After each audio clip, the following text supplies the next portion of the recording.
Intercontinental Broadcasting Corporation. Sa bagong Pilipinas.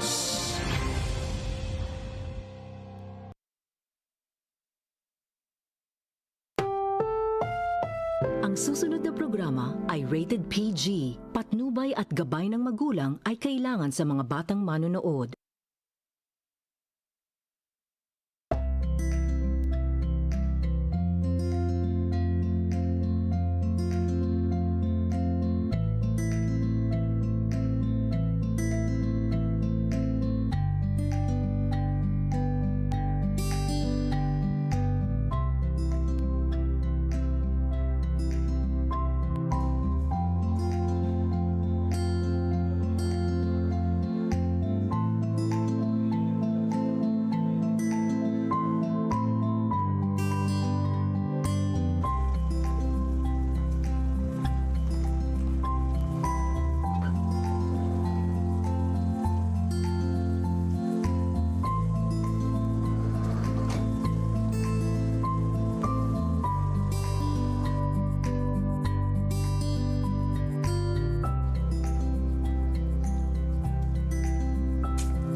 Ngayon, samahan natin ang isang komunidad na nagkaisa para protektahan ang buhay sa dagat, ang buhay sa kagubatan, at ang kinabukasan ng susunod na henerasyon, ang Project CURMA.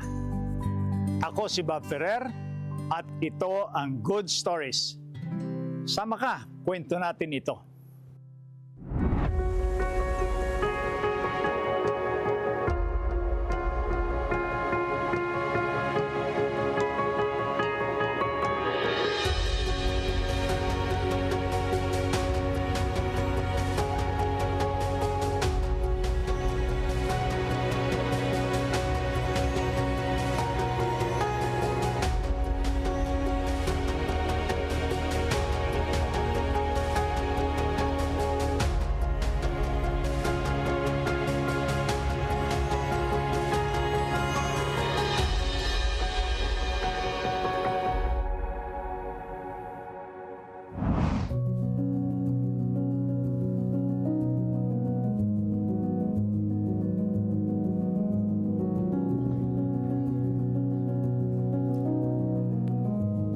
Sir Carlos. Hi, Sir Bob. Thank you for having us. Welcome to La Union po and salamat. Sa bisita sa atin dito sa CURMA. Napakaganda, napakasarap ng hangin. Aba. And I like your place. Ang ganda niya. But I wanted to ask you, can you tell us a little about yung inyo pong proyekto na CURMA? This is a pawikan or sea turtle conservation effort. And dito tayo nag-umpisa in San Juan, La Union. Actually, dito pa nag-umpisa yung story ng CURMA, dito lang sa harap ng beach. Back in 2009. Does the word CURMA stand for anything significant? Or... Yes, sir. Yung CURMA, it's an acronym for Coastal Underwater Resource Management Actions. Oh, okay. Pero sa oldest language in the world, sa Sanskrit, ang ibig sabihin niya, sea turtle. Sea turtle? Yes, sir. So ito po yung first word that ever meant sea turtle. This is a NGO. We are a non-profit and nag-umpisa ito back in 2009 when we first discovered ay pawikan nest dito po sa harap natin sa we are right now in the middle of San Juan. Dito lang? Dito lang po sa harap. Okay. Can you show us where it all started? Yes, sir. Let's head out to the beach. Sige. Thank you. San Juan, as I know, is in the middle of La Union? Ganun ba? Paano ba yun? It's pretty much in the middle, sir. Pretty much in the middle of La Itong Union. CURMA Center natin is in the middle of San Juan. Carlos, kanina we've been talking about CURMA, no? Paano ba talaga nag-umpisa tong CURMA? Itong NGO na to? Back in 2009, dito kami nakatira, right on the beach. Dito ka na nakatira talaga? Yes, sir.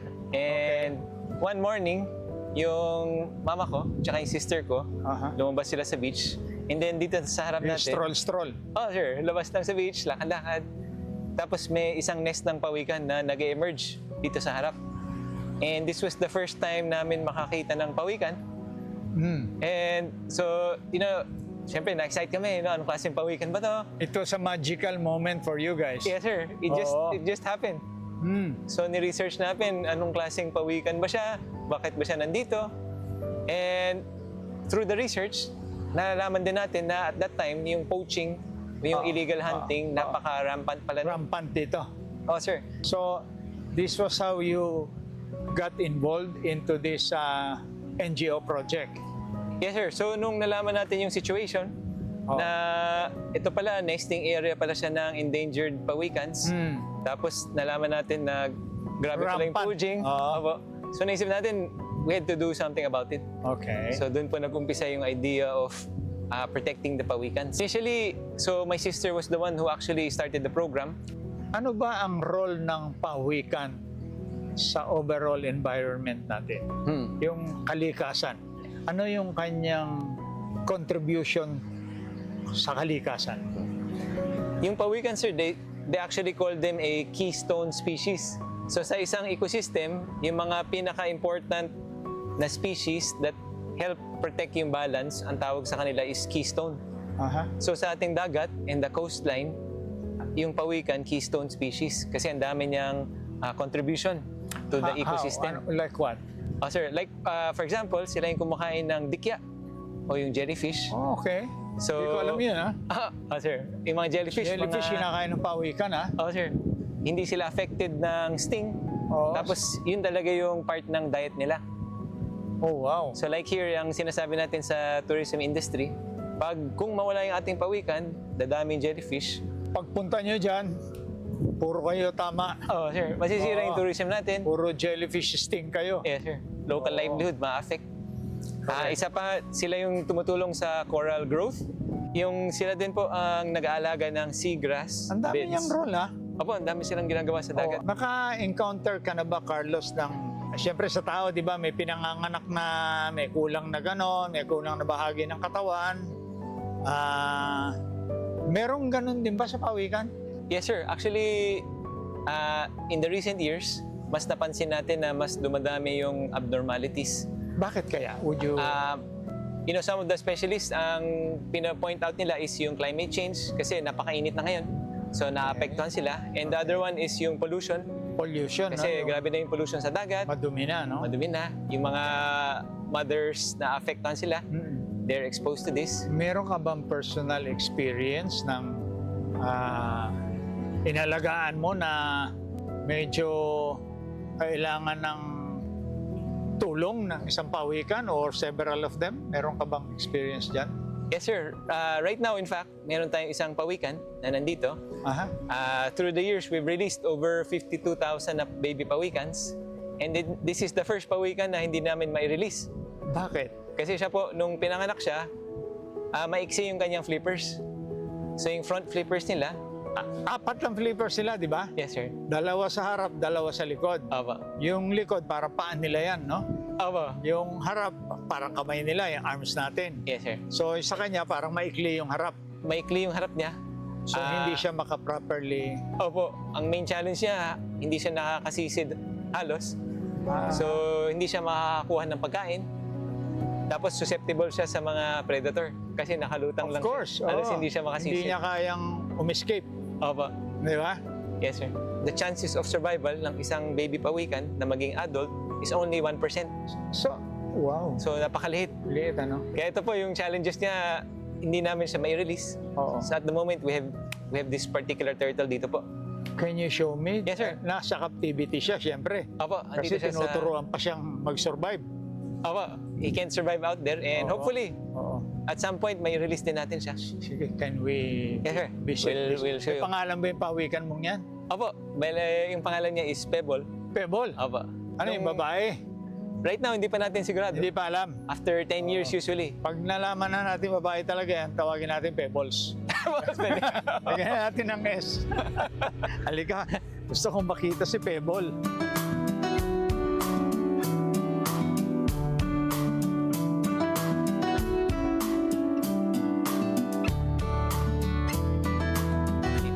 si Pebble ngayon. Oh, yeah. That's pebble. Yeah. Isa siyang olive ridley. Okay. So ito yung species na pag-adult sila, olive yung kulay ng shell nila. Yun yung, kumbaga sa tao, yun yung tribo niya. Oh, sir. No? Yun yung tribo niya. Si Okay. Pebble naman, pinanganak siya with abnormally short flippers. Do you know when? We don't know her gender niya, no? Sa So do ngayon you po, know when medyo Pebble mahirap. was born? Yeah, Pebble, interestingly enough, was born on February 14 last year. Wow. So, meron din siyang heart-shaped design sa kanyang ulo. And then, itong klaseng pawikan, pag adult sila, yung shell nila is also heart-shaped. Heart shape. It's taking form already, di ba? Opo, you can see it already. Yung flippers nila, normally, at this age, kasi, mga kasing haba siya nung shell. Yung shell. Pero as you can see, yung kay Pebble, napaka-ikli. Parang 1/4 lang. Parang 1/4 lang or even less. Yeah. Kaya nahirapan siya mag-dive at Kaya PWD siya. opo, pawikan with disability. Pawikan with disability because of the front flippers. Yes. Maikli, no? We can show you po, Pebble, para you can Sige see nga. yung flippers Pwede? niya, yung maiksi. Yeah. Oh, nagda-dive nga siya, nagpapakita ng gilas. Yeah. Yeah. Matigas na yung shell niya. Yes, sir. Actually, pag pinanganak, medyo matigas na rin. Tapos you can see, very short yung kanyang flippers. Normally, dapat mga ganyan kahaba siya. Pebble spread. Ayun, spread niya yung isa. Yan, oh. So, actually, mas So, mukha parang- siyang pagong imbis na pawikan. Yes. Saka para walang direksyon, ano? Oh. Okay. Oh, sige, balikan na. Actually, na-notice namin during the release, kasi in the Hindi, release, hindi umuusad. hindi siya gumagalaw. Hindi gumagalaw dahil hindi makaabot yung kanyang... Yung flippers niya. Oo. So, doon namin napansin. May hatchery is just nearby if you want to come and have a look. Oh, At sige. hatchery. Dito Oo. yung area na kung saan natin nililipat. Pwede ba nating bisitahin na ngayon? Or, Yes po, dito lang sa harap.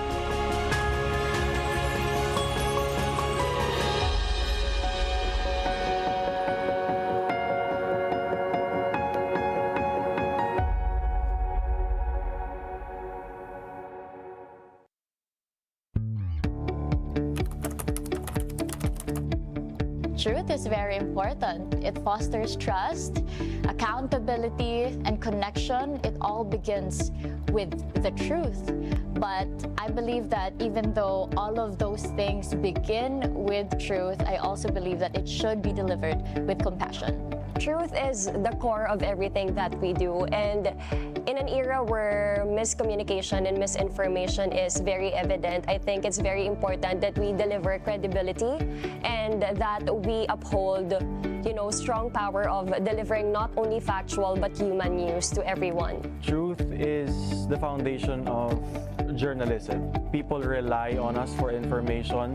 It will defeat the purpose of journalism kung hindi totoo yung sasabihin natin.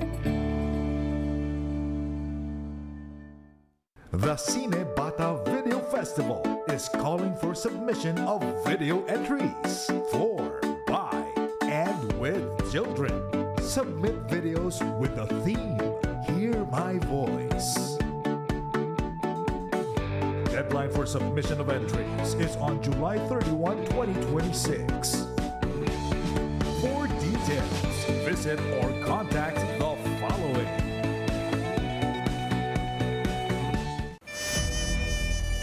Hindi pwede rito ang lamok. Madali nating maiiwasan ang dengue kung susundin natin ang tamang mga paraan. Narito ang mga simpleng paraan para iwas tayo sa dengue. Una, tanggalin at linisin ang pwedeng pamugaran ng lamok. Takpan ang mga water drums at pails para hindi maimbakan ng tubig. Linisin din ang mga alulod at alisin ang mga dahon at dumi na pwedeng pag-ipunan ng tubig. Maglagay ng screen sa mga bintana at pintuan.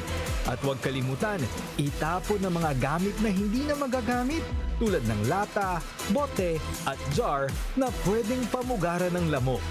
Ikalawa, protektahan ang sarili. Magsuot ng mahahabang pantalon at long sleeve na damit, lalo na kapag lalabas ng bahay. Gumamit din ng insect repellent ng regular para maiwasan ang kagat ng lamok. Ikatlo, magpakonsulta agad. Kung ikaw ang iyong pamilya ay may lagnat na tumatagal ng higit sa 2 araw o may ibang sintomas ng dengue, huwag nang maghintay na lumala ito. Magpakonsulta agad sa doktor. Panghuli, fogging. Oo, fogging. Pero tandaan, magpa-fogging lang kapag may outbreak o hotspot ng dengue sa inyong lugar. Hindi ito pang araw-araw, kundi pang laban lamang sa malalaking kaso ng dengue. Maging ligtas sa dengue, kaibigan. Payo mula sa IBC 13.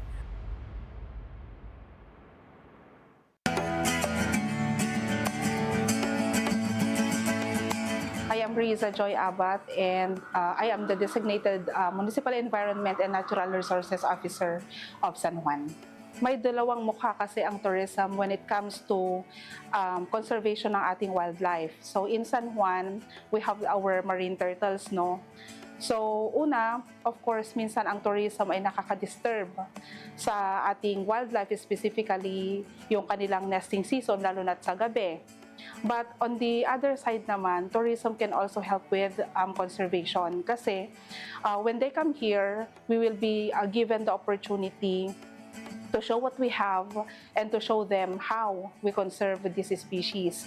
Of course, we have ordinances. Yun yung pinaka-importanting part ng government, no? Kasi we set the rules and regulations on how tourists, on how people will behave sa ating conservation area. So aside from that, we go to schools, we go to the community, and we help them disseminate the information. Also, the local government is nagsaset aside din ng fund yearly para yung mga yon is magamit for our counterpart sa programs natin for marine conservation. This year actually is meron tayong na-sign na memorandum of agreement with CURMA, our tourism stakeholders, with our uniformed personnel and national government agencies na magtutulungan in order for us to conserve our pawikan, specifically our olive ridley turtle. So, aside from that, meron ding fund na inalat para mabigyan din namin ng tulong yung ating mga community who's been helping CURMA and the local government when it comes to keep saving yung ating mga itlog. Kasi, syempre, we have huge waves in San Juan and hindi ganon kaluwang yung ating shoreline. So, there are tendencies na yung mga natural nest is mababasa. So, if that happens, mabubugok yung mga itlog, mas lower yung kanilang chances of survival. So, yung mga local partners natin, yung mga fisher folks coming from the community, is sila yung tumutulong para ma-ensure na yung mga eggs na yon ay maging safe para mas higher yung kanilang chances of being hatched into baby pawikans. Now, aside from that, we also recently established a marine protected area. So, when our mother pawikans are along our shoreline, we have our community and we have CURMA helping us out para ma-make sure na makapangitlog sila ng maayos and baka balik sila sa dagat. However, pag nandun na kasi sila sa dagat, hindi na natin control yon. But if we have a marine protected area, they will have a safe haven pagdating nila sa tubig kasi our marine protected area has a no entry zone. So pag nandun sila sa area na yon, hindi sila manganganib na ma-poach, hindi sila manganganib na madisgrasya for our mga marine vessels kasi no entry yung area na yon. Meron tayong ordinance. Yung una is actually yung pag-prohibit ng pangongolek ng mga itlog, paninira ng itlog, and at the same time yung pag-slaughter sa ating mga pawikan if ever na nandito sila sa shoreline. That's the first one. Yung second one is yung pag-declare sa ating shoreline as a marine turtle conservation area. So, eto minimary namin with our tourism kasi the tourism is here. That's also the livelihood of our constituents. So, kailangan nating i-make sure na even if tourism is developing, there will always be a safe spot, or there will always be a safe place for our pawikan. So with the second ordinance, we prohibit yung pagpasok ng ating mga motorized vehicles sa ating shoreline, and at the same time it will regulate yung mga activities na ginagawa natin sa shoreline, yung pinapayagang activity, and at the same time it will also ensure na yung ating mga business partners sa tourism sector will always be aware of the limitations, the do's and don'ts if ever na may ma-encounter silang pawikan.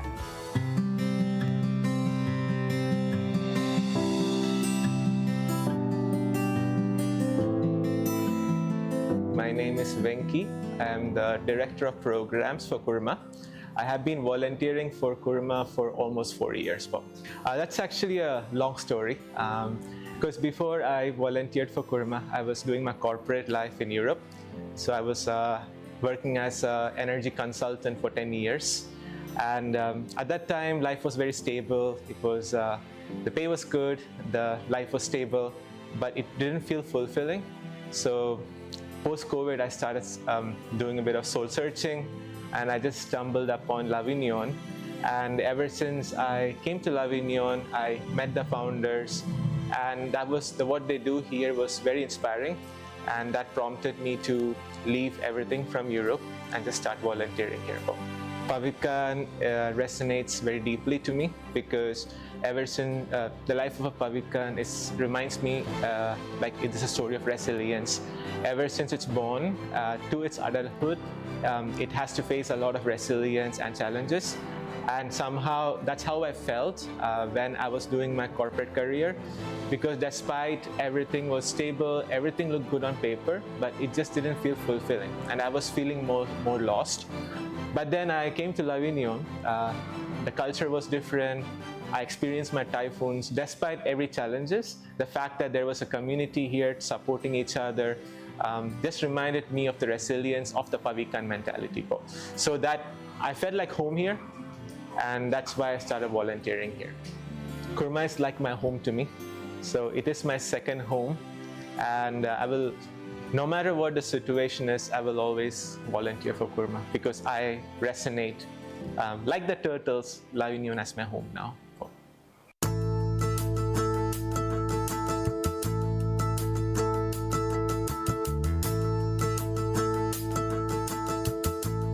So this is our hatchery. This is our San Juan hatchery. Aha. Iba-ibang towns, may iba-ibang hatchery din. Bakit ito para may hukay?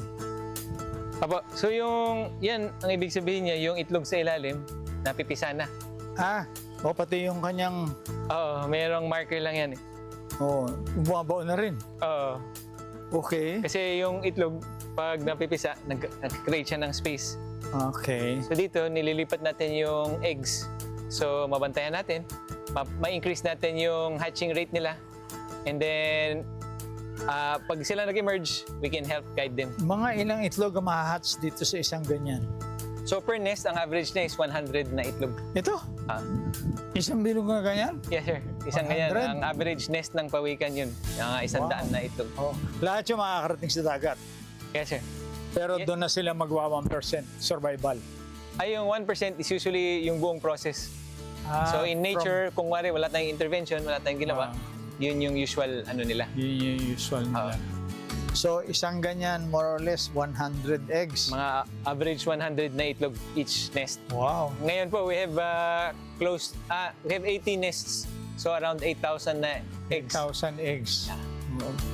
So eventually, hanggang March yan, and possibly longer, puro hatching naman. So nire-release na natin sila sa dagat. Okay. Ngayon po, start na nung hatching. So good chance, baka mamayang hapon meron tayong hatching. Talaga? Mga anong oras yan? Usually nagsastart yun mga sunset, paggabi. Okay. Yun ang natural ano nila, emergence. So alright. hopefully mamayang hapon meron tayong makita at ma-release sa I dagat. think we'll try and experience that. Yes, sir. Yan yung mga pinaka-exciting. Kaya doon we share it with everyone and we share it for free. This afternoon po, hopefully, may mga pawikans tayo makita. It's been every day na may hatching. Pero hopefully today, meron tayo. And maka-witness po. Balik ako mamaya, baka sakali ma-experience ko yun. Tulong tayo. Release tayo ng mga baby pawikans. Yes, thank you. Thank you so much for all the information. Maraming salamat, sir, for coming. Mamaya, Yes, sir. ha? I'm still welcome later, ha? Yes, sir. Of course. Alright, Anytime. Sige. Anytime, sir. Okay.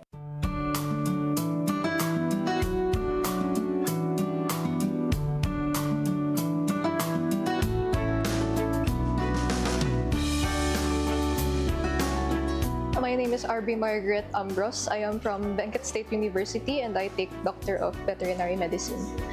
I'm Romeo Francis Arabit from Benguet State University, part of the ISOS organization, Doctor of Veterinary Medicine. One of the biggest things I learned is that turtles are often a species that are overlooked by many. And I realized that even the smallest actions that we take can affect a species like them, like make a really big impact. And that in turn impacts us as humans in the world in general. The biggest realization that I got from the seminar is that pawikans are actually a keystone species. So I learned in that seminar that a keystone species is actually a species of animal that actually has one of the biggest impact in the ecosystem. So as for the Philippines, we all know that they actually have a big impact on how our fishery system works. To help conserve, I think that education is a very big part, especially also participation. So I learned a lot of things today about turtles, and I think it's good to tell others about it, to educate them about it, just like CURMA provided the opportunity to educate me about it. And another big important thing is to participate, be willing to take action for these animals that are overlooked in general.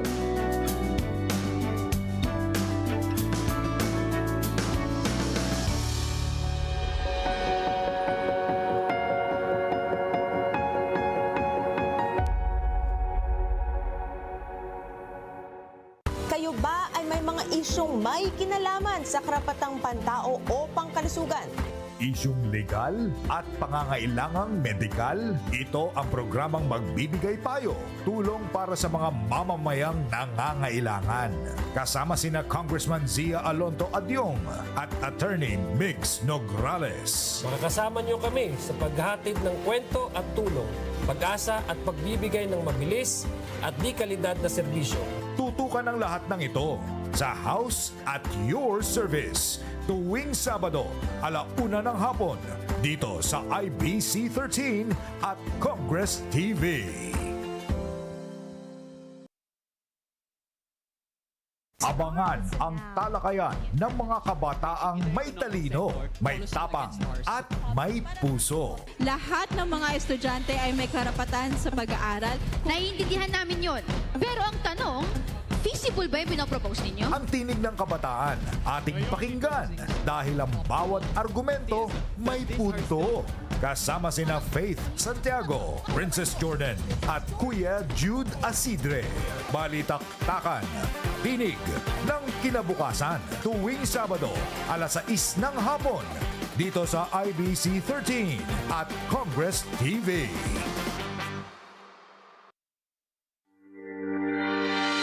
Kaibigan, are you getting confused with all the fake news?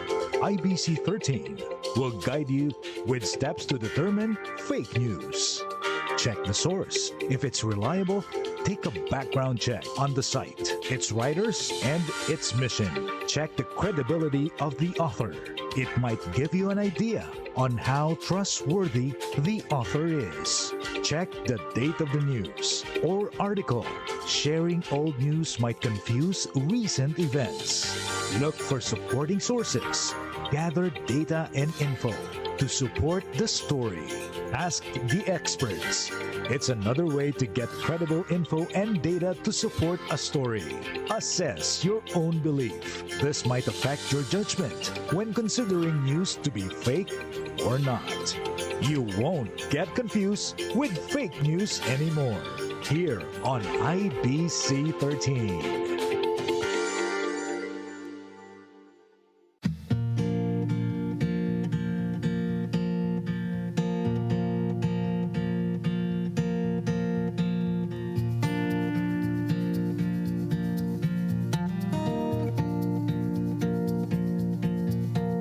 We're here with Sir Toby dito sa very beautiful place niya sa forested area. Ano yung concept what is the concept of ridge to Reef. reef?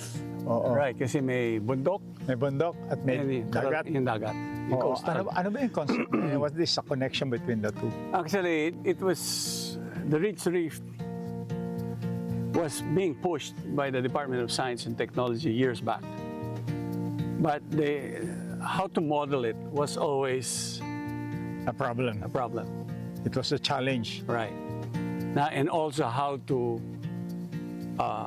sell the idea, to present the idea to local governments. Okay. That you cannot just look at one component that is present in your province or in your town and ignore the other. For example, where does fresh water come from? It is the ridges. Where does fertile soil come from that will grow your food? Ridges. Okay. Who gives you a calmer climate sa lupa? Ridge pa rin. Yes. So, and 40% of the air that you breathe comes from the ridges, the vegetation of the ridges. Pero ang pinaka-importante niya, yung pinaka-ambience niya, it actually cools, you know, when you look at a mountain full of trees, it's very refreshing. Yes. Right? That's the immediate impact. And you know that during the rainy season, the bulk of the rain that comes to the land is held by these trees in the forest. Sa ilalim ng lupa. Ngayon, pag tinanggal niyo yung gubat, they work like a water reservoir. It is a natural living reservoir. So the important in the coastal area naman sa reef, hindi lang tinitingnan yung mangroves. Ang tinitingnan din yung beach forest. There's a beach forest. Meron beach forest eh. Ito meron terrestrial forest yung sa bundok. May beach forest din. Kaya when you go to mga nalilalabing lugar, you have places in Palawan. Ito ba yung mga mangroves, Sir Toby? Not only mangroves. Mangroves is in the water eh. In the water, In the marshes yan. Yes. Ang hindi, sa beach mismo. Sa beach? Oh. Marami dyan. There's almost, I think, 150 varieties of native trees that grows along the coast. Yan ang beach forestry. So wag nyo lang ihalo na mangrove yan. Hindi. Meron dyan yung mga talisay, meron dyan yung mga dita, meron dyan yung bani, yung mga puno na yan. Along the beach? Along the beach. Pine trees. Oh, okay. So yan yung mga natumutubo sa mga lugar. Tapos nandyan yung mga pandandagat. So yan yung mga ehemplo ng mga puno na yan. So you have both. Yung puno dyan sa tabing dagat protects us from tidal waves. Right. And it will hold. Ng alon. Right. Mga tidal protection, tsaka dyan yung mga, hindi ba may mga wildlife na kailangan nila ng beach forest kasi during certain time of the year, dyan sila nagpapalagi. Pag tag-ulan, yung mga wildlife pumupunta rin doon. Kaya nga dapat yung balance ng ridge and reef. Kunyari itong bayan ng San Juan, dapat yung mga bundukan niya, yung mga vegetation sa ridge, pabayaan nila mag-prosper. Kasi igagaranti na malinis ang tubig ng kanyang bayan hanggang sa coast na yun. So pwedeng huwag na lang pakialaman yan, Sir Toby? Right. Nature will take care of it. Right. Katulad ito. Pinalagaan. 14 years mong binantayan.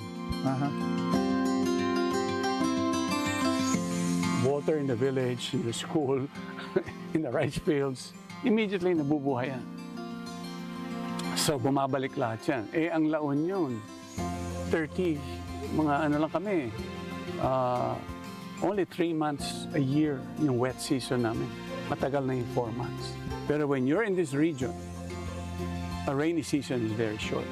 So you really need the balance of the ridge and reef to give you your water needs to see you through for the next 7 to 8 months na mainit ang panahon.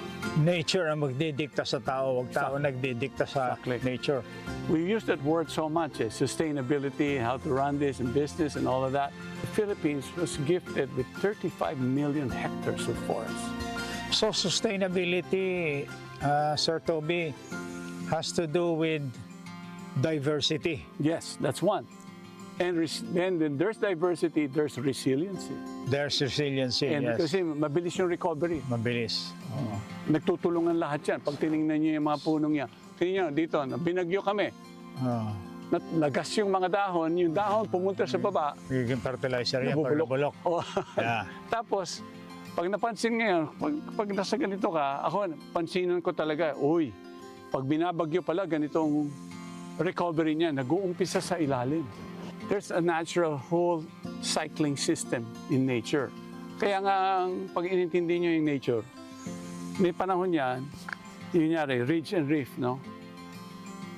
Pagdating ng tag-ulan, napakaganda ng ridge. Siglang-sigla yan. Pero dyan lahat ng mga tubig, dyan lahat. Correct. Nagtatanim lahat ng mga tao. Pero pag kulang ang ridge ng puno, hindi tumatagal yung planting season. Pero kung yung puno ay pinabayaan nila, hindi lang yung tubig na magdadala ng tubig, ang tubig na nagaling sa gubat, nagdadala ng sustansya sa mga kalupaan. The fertility of the soil, kasi puro soil biota yan eh. The bioorganics of the soil in places like this, kasi mataas ang ano niyan eh, yung kumbaga yung nabubulok, maraming nabubulok ang lupa niya, yung topsoil. Dinadala ng tubig, papunta sa creek, papunta sa rice fields. Ang dalang sustansya niya, napakarami. So, pag binabalikan mo yung ridge to reef na naman, yung sa turtle conservation, sinisigurado natin na yung nesting sites ay maayos. Pero, siyempre, kung ano yung pag titingnan mo rin yung resulta nung ano ba yung meron sa bundok ng San Juan.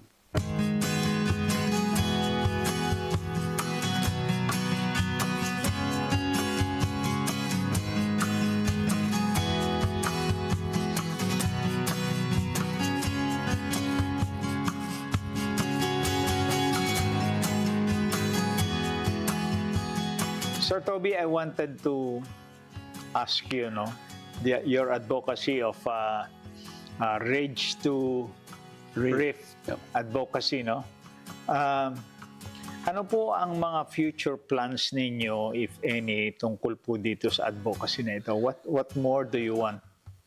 Alam nyo,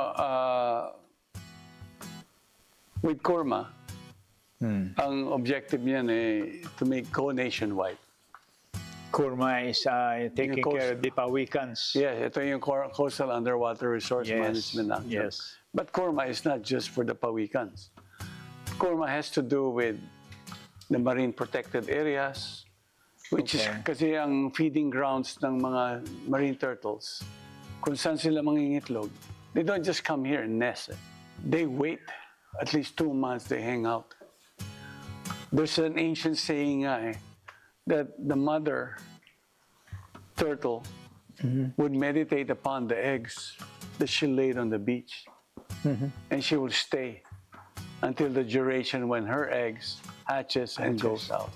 Okay. So now, siyempre, mga ancient practices or understanding na may ganun. On our part, because the Philippines is actually a turtle country. It is a turtle country? Yes. So you have the Turtle Island down south. Okay. Which has thousands of nesting turtles in the season. Tapos you have everywhere, the whole western side, even Palawan, lahat yan pawikan come.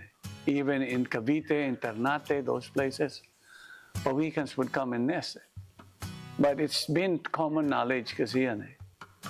But when the fisher folks see the pawikan, and they get the eggs or they catch the nest, the mother, they think of it as their catch. Ito yung mga poachers na tinatawag natin? Hindi pa naman natin tawagan poachers no? Kasi sa kanila, akala hindi sila poacher. Hanap buhay lang nila, no? Oh, mangingisda sila eh. Mangingisda sila. Oh, so, but in reality, they're poaching. They're poaching. Because those are, kumbaga, kailangan pangalagaan yung pawikan at saka yung kanyang itlog. Lalahanin nyo, only 1% of them will survive. So what would be the future gusto nyo pong mangyari sa advokasya nyo in the future? Siyempre, we need to do our side of work to information education campaign. That's what CURMA is doing. But now being recognized as a volunteer hub, that gives us a bit more leverage. Voluntarism on the part of the citizenry. Right, because most of us, the success of CURMA and whatever you see here in Lotus Valley, a lot of it had to do with kusang loob na trabaho, bayanihan na trabaho. Bayanihan. Right, para sa bayan talaga. Which is a basic Filipino trait. Yes. So, the CURMA is purely volunteer yan. So, palalakihin po natin yung spirit of voluntarism. Yes, buhayin natin yan. Nandiyan naman eh. At kasabay nito ay palalawakin natin yung information campaign. Yes. Between the connection of the ridge and the rift. Salamat din sa inyo for giving us this opportunity to actually share what we have. Apo. And we always feel that this has been the model to showcase it. Kasi it was done in such a volunteer spirit na you're not counting your investments. None of that was there. It was purely, we know that this will be something that will be there for many generations to come. Well, we are one with this advocacy, sir. Thank you. Thank you so much. Okay.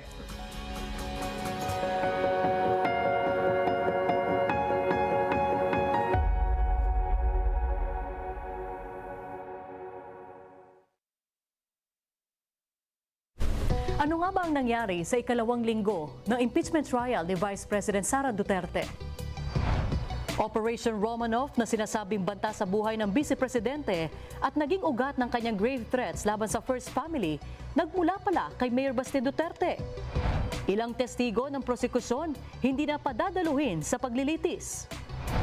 Senator Rodante Marcoleta kulong na sa New Quezon City Jail Male Dormitory matapos sabihin ng Philippine General Hospital na pwede na siyang humarap sa paglilitis. At kilalanin rin natin ang isa sa mga katuwang na international law ng UNCLOS sa pangangalaga sa ating mga karagatan, ang BBNJ Agreement. All that and more sa Ang Senado ng Pilipinas ngayong linggo, 9:30 a.m. sa IBC TV 13 at sa aming social media pages.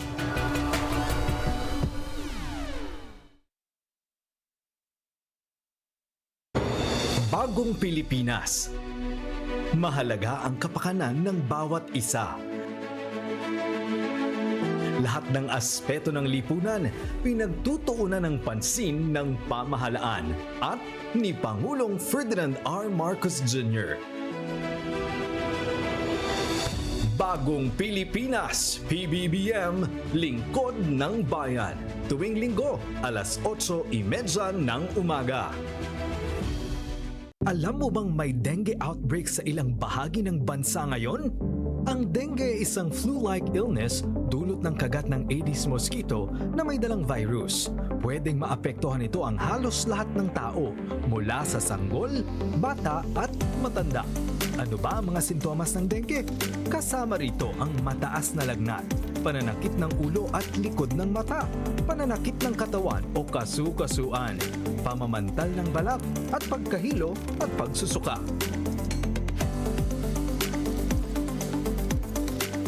Kung nakakaranas ka ng mga sintomas, huwag itong ipagsawalang bahala at agad na magpatingin sa doktor.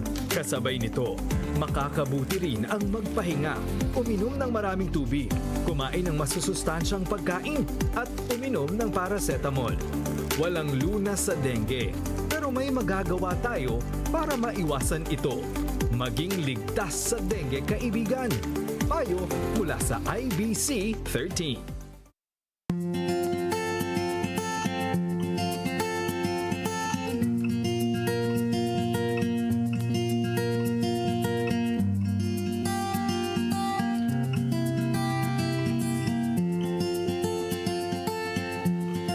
This whole idea started kasi when we first discovered the turtles before, in 2009, the main challenges of the local communities, which is our fisher folk, is livelihood. So dati yung poaching was driven by a need for financial need. So we focused on two things. One was education and the other one was livelihood support. So dito pumasok yung idea na we will support the locals para we will, kumbaga, eliminate yung need na gumawa sila ng illegal activity.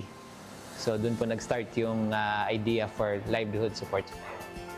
And so with this, we thought of different livelihood opportunities, alternative, sustainable livelihood opportunities for them. And so we worked with the women, the coastal women, and so we came up with, right now we have like 2 major projects, which one is yung crochet training. So they make those little turtle crochet keychains and also bag tags. And then meron din kaming soap making training in which they make 2 kinds of soaps. One is made of used oil. So you repurpose used oil and turn it into soaps na mabibenta din nila. And then the other one is bath soap. It's actually all-purpose soap. So pwede siyang for laundry, for baths, for hands. So yeah, and it's been doing well actually. So here in CURMA, there's a whole range of merch that you can, if you come visit, you can purchase bags. We have bags, we have T-shirts, keychains, soaps. We also have soaps made by the women, and bag tags, also bucket hats. A big part of the profit goes to the communities, yeah, especially the keychains. The soaps, the bags, yan. Since sila yung gumagawa, a part of it goes to them. Yes, pagdating sa livelihood, talagang we're trying to, as much as possible, support yung mga ginagawa nila. Part of it na rin yung incentive program natin sa CURMA.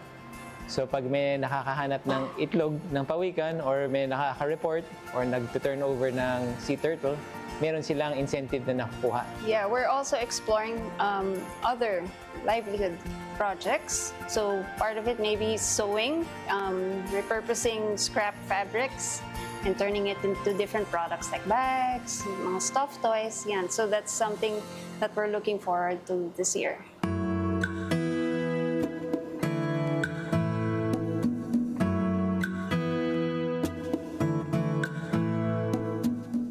Ako nga po pala si Jesse M. Kabagbag, presidente po ng Asosasyon Iti Mangalap Ken Manalon sa Baroro po. Ako naman po si Johnny Bel Kabagbag, sekretary naman po ng Asosasyon Iti Mangalap Ken Manalon sa Baroro. Ako naman po si Gabriela Isaya M. Kabagbag, anak ni Jesse at Johnny Bel, na student. Nung nakilala ko na po yung CURMA, doon na po ako na-engage sa kanilang mga programa at doon ko po na tanto na yung mga dati po palang gaming ginagawa ay hindi naman pala dapat na ipaano sa mga ibang tao. Ako po ay volunteer pawikan patrols po ng CURMA at sa LGUP din po namin at yung skills ko po na yung dati kong pagiging patrols ay yun na po yung ginagamit ko ngayon sa pagiging protectors naman ng mga pawikan po natin. Bale, tumutulong at sumasali na rin po kami sa mga programa ng CURMA, kagaya po ng pagpapatrol at pagpaintindi na rin po sa mga kabataan yung kabutihang ginagawa o naidudulot ng ating mga pawikan at sa kinabukasan. Bilang presidente po nila sa asosasyon ay ako po yung nagro-role model sa kanila at lagi ko po silang pinapaalahanan at lagi po kami nagkakandak ng meeting at lagi po naming pinagsasabay na pinag-uusapan regarding po sa pagprotekta din sa mga laman dagat, especially po yung mga pawikan po natin na nanganganib na po kasi ngayong maubos. Sa mga kababaihan na kagaya ko sa mga nanay, ay hinihikayat ko po silang na gumawa po kami ng mga produkto na gawa po na imahe ng pawikan para po mai-disseminate din yung information ng kabutihang naidudulot ng mga pawikan sa kapaligiran natin at sa mga kabataan. Ang masasabi ko naman kay Mama at Papa ay sila ay bilang hero ng mga pawikan kasi hinahanap nila yung mga egg ng turtles, ang mga pawikan from extinction.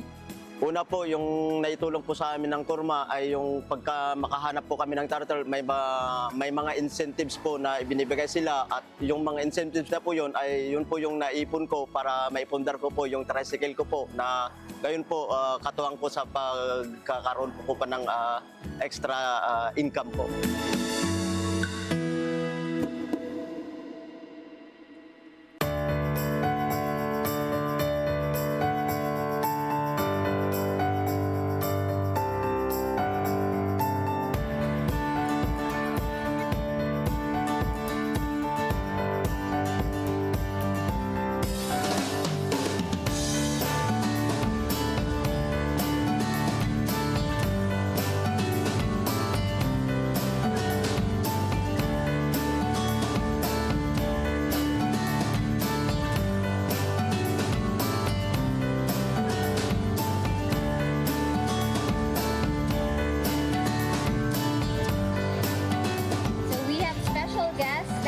Helping out with our release today.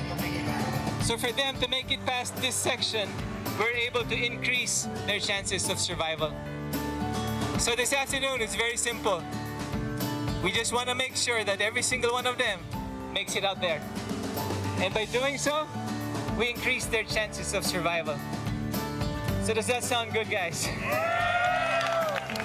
Give them a little countdown. So count down with me from 10, 9, 8, 7, 6, 5, 4, 3, 2, 1. So here we have Maya, by the way, former Miss Earth Water.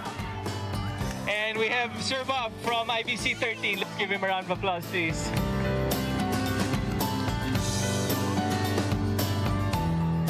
So Bea's family is also from La Union. Thank you for helping with the turtles.